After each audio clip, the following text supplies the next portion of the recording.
సూర్యాపేట జిల్లా కోదాడ పట్టణంలోని ప్రభుత్వ హాస్పిటల్లో 26 కోట్ల రూపాయలతో 100 పడకల ఆసుపత్రి నిర్మాణ శంకుస్థాపన మహోత్సవాన్ని జరిపిన తదనంతరం మీడియా సమావేశం ఏర్పాటు చేసిన నీటి పారుదల శాఖ మంత్రి నలమాద ఉత్తమ్ కుమార్ రెడ్డి, స్థానిక శాసన సభ్యురాలు పద్మావతి రెడ్డి. ఇట్టి కార్యక్రమానికి ముఖ్య అతిథులుగా వైద్య ఆరోగ్య శాఖ మంత్రి దామోదర రాజనరసింహ, వ్యవసాయ శాఖ మంత్రి తుమ్మల నాగేశ్వరరావు పాల్గొన్నారు.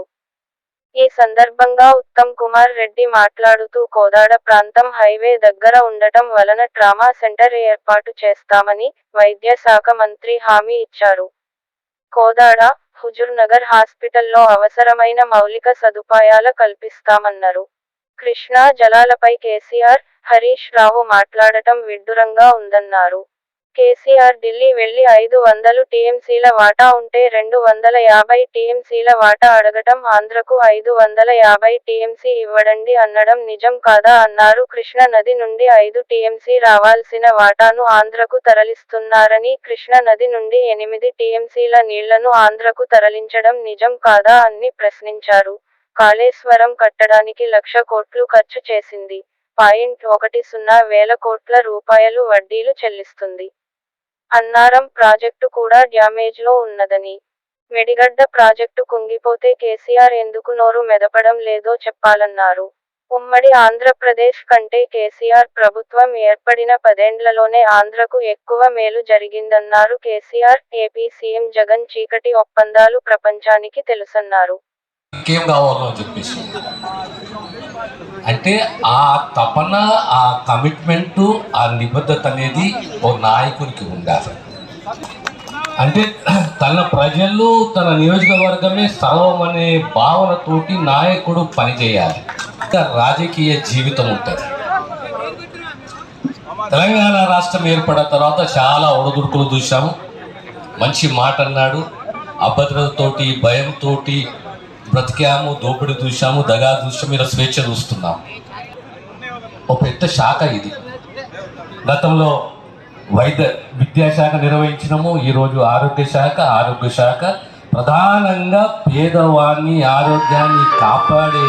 ఉచితంగా మనకు వచ్చే నీళ్లు, ఉమ్మడి మహబూబ్నగర్, ఉమ్మడి నల్గొండ, ఉమ్మడి ఖమ్మం జిల్లాకు వచ్చే నీళ్లని ఆంధ్రాకి తరలి తీసుకుపోయే విధంగా జగన్మోహన్ రెడ్డి గారి ప్రభుత్వం రాయలసీమ లిఫ్ట్ ఇరిగేషన్ స్కీమ్ అని 203 TMC, 8 TMC per day lift పథకం అవన్నీ చేసుకుంటే కేసీఆర్ గారు ఆయన ముందు కలిసిండు, తర్వాత కలిసిండు.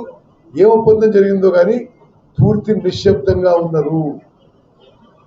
అంటే 8 టీఎంసీ ఎంత అంటే మీకు ఒక లెక్కకి, మనం కోదాడలో ఉన్నాం, లెఫ్ట్ కెనాల్ ఇక్కడి నుంచే పారుతుంది. లెఫ్ట్ కెనాల్ పూర్తి సామర్థ్యంతో పారినప్పుడు 11,000 టీఎంసీ, 11,000 క్యూసెక్లు అంటే ఒక టీఎంసీ. అంటే మనం చూస్తున్న లెఫ్ట్ కెనాల్కి 8 రెట్లు ఆంధ్ర ప్రభుత్వం, కేసీఆర్ ముఖ్యమంత్రిగా కృష్ణా నదీ జలాలు తరలిస్తుంటే నోరు మెదపని పెద్ద మనిషి ఈరోజు పెద్ద మాటలు మాట్లాడుతున్నాడు. అంటే ఈ లెఫ్ట్ కెనాల్కి 8 రెట్లు అంటే మొత్తం కృష్ణా నదినే మళ్లించి తీసుకుపోయినట్టు అయిపోయింది. మరి ఇక్కడ 8 టీఎంసీ మనకు ఉచితంగా ఉమ్మడి మహబూబ్నగర్, ఉమ్మడి నల్గొండ, ఉమ్మడి ఖమ్మం జిల్లా వచ్చే నీళ్లు తీసుకుపోతూ నోరు మెదపని పెద్ద మనిషి ఈరోజు ఏదో పెద్ద మాటలు మాట్లాడుతున్నారు. అక్కడేమో 8 టీఎంసీ తీసుకుపోతుంటే నోరు తెలుగులేదు. అసలు కాళేశ్వరం ప్రాజెక్టు వాళ్ళు ప్రతిపాదించింది 8 టీఎంసీ అటు తీసుకుపోతున్నారు. 2 టీఎంసీల కోసం 1,00,000 ఎకరాలు, 1,00,000 కోట్లు క్యాపిటల్ కాస్ట్, సంవత్సరానికి 10,000 కోట్లు రన్నింగ్ కాస్ట్. 8 టీఎంసీలు ఉచితంగా గ్రావిటీ ద్వారా వచ్చే నీళ్లు వదులుకొని 2 టీఎంసీ లిఫ్ట్ ద్వారా 1,00,000 crores క్యాపిటల్ కాస్ట్, 10,000 కోట్లు రన్నింగ్ కాస్ట్. దీని ఇవ్వబడ్డాడు. ఈరోజు ఏం పరిస్థితి అంటే ఇరిగేషన్ మంత్రిగా నేను మనం చేస్తున్నా, అసలు ఇంత దౌర్భాగ్యత పరిస్థితి, ఇంత దరిద్రపు ప్రభుత్వం ఈ దేశంలో మరొకటి, స్వతంత్ర భారతదేశంలో మరొకటి లేదు. టిఆర్ఎస్ ప్రభుత్వం లాగా 1,00,000 కోట్లతో మీరు ప్రాజెక్ట్ కడితే ఆ బ్యారేజ్లు కూలిపోతున్నాయి. ఇప్పుడు విజిలెన్స్ ఎంక్వైరీ రిపోర్ట్ వచ్చింది. పూర్తిగా గత ప్రభుత్వం వైఫల్యం వల్లనే ఆ బ్యారేజ్ కూలిపోయింది. అది పాక్షికంగా కూలిపోయింది, మొత్తం కూలిపోయే ప్రమాదం ఉందని చెప్పి రిపోర్ట్లో ఉంది. అదేవిధంగా ఇప్పటివరకు కూలిపోయింది మేడిగడ్డ బ్యారేజ్, అన్నారం బ్యారేజ్ కూడా ప్రమాదంలో ఉంది, సుందిర్ల బ్యారేజ్ కూడా ప్రమాదంలో ఉందని చెప్పి ఎంక్వైరీ రిపోర్ట్ తేల్చి చెప్పింది. ఇటు మేడిగడ్డ బ్యారేజ్ విషయంలో అక్టోబర్ 21వ తారీఖున బ్యారేజ్ కూలిపోతే ఆనాటి నుంచి ఈనాటి వరకు కేసీఆర్ ఒక్క మాట మాట్లాడిందా? తెలంగాణ ప్రజలు ఆలోచన చేయాలి. ఈరోజు గౌరవ తెలంగాణ రాష్ట్ర వైద్య ఆరోగ్య శాఖ మంత్రివర్యులు దామోదర రాజనరసింహ గారు, గౌరవ వ్యవసాయ శాఖ మంత్రివర్యులు ఉమ్మడి నల్గొండ జిల్లా ఇన్ఛార్జ్ మంత్రివర్యులు తుమ్మల నాగేశ్వరరావు గారు, నేను కోదాడ ఎమ్మెల్యే పద్మావతి గారు ఈ రెండు నియోజకవర్గాల్లో హుజూర్ నగర్ లో కోదాడులో ప్రభుత్వం అందిస్తున్న వైద్య ఆరోగ్య మౌలిక వసతులపై సమీక్ష నిర్వహించడం జరిగింది. కోదాడులో 26 కోట్ల రూపాయలతో 100 పడకల హాస్పిటల్ శంకుస్థాపన వేయడం జరిగింది. మంత్రి గారి హామీ మేరకు 1 సంవత్సరంలో 100 పడకల హాస్పిటల్ పూర్తి చేయబడి కోదాడులో నిరుపేదలందరికీ కూడా మంచి హెల్త్ అండ్ మెడికల్ సర్వీసెస్ అందుబాటులోకి వస్తాయి.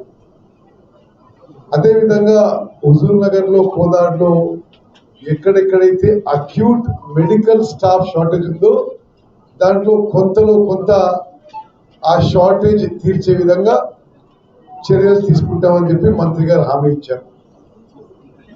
అదేవిధంగా 2 చోట్ల ఏదో ఒక చోట సిటీ స్కాన్ ఫెసిలిటీ కూడా ఏర్పాటు చేస్తామని చెప్పి మంత్రి గారు హామీ ఇవ్వడం జరిగింది. కోదాడులో హైవే మీద ఉంది, యాక్సిడెంట్స్ ఎక్కువైతున్నాయి కాబట్టి ట్రామా సెంటర్ కూడా కోదాడులో ఏర్పాటు చేస్తే బాగుంటుంది అని చెప్పి మేము విజ్ఞప్తి చేశాం, పరిశీలిస్తామని చెప్పి మంత్రి గారు సమాధానం ఇచ్చారు. మరి సుదీర్ఘకాలంగా నేను పద్మావతి గారు ఈ ప్రాంత ప్రజా జీవితంలో ఉంటూ అసలు పూర్తిగా ఇక్కడున్న 3-4 లక్షల మంది, అక్కడున్న 3-4 లక్షల మంది మా కుటుంబ సభ్యులనే మేము భావించాం. ప్రజా జీవితంలో నిస్వార్థంగా, నిజాయితీగా, నిబద్ధత ముందుకు పోసిన విషయం ఈ ప్రాంత ప్రజలకు ప్రతి ఒక్కరికి తెలుసు. మరి ఆన్ రికార్డ్ మరి మీడియా ముందు నేను దామోదర రాజనరసింహ గారికి, తుమ్మల నాగేశ్వరరావు గారికి వారి సమయం కేటాయించినందుకు, వారు ఈ ప్రాంతానికి మంజూరు చేసిన విషయాలకి మనస్ఫూర్తిగా ధన్యవాదాలు తెలియజేస్తున్నాను. ఇది ఇక్కడ విషయం. దయచేసి ఇది కూడా వివరంగా మీరు కవర్ చేయాలి లోకల్ మీడియా అని చెప్పి రిక్వెస్ట్ చేస్తూ ఈ రాష్ట్ర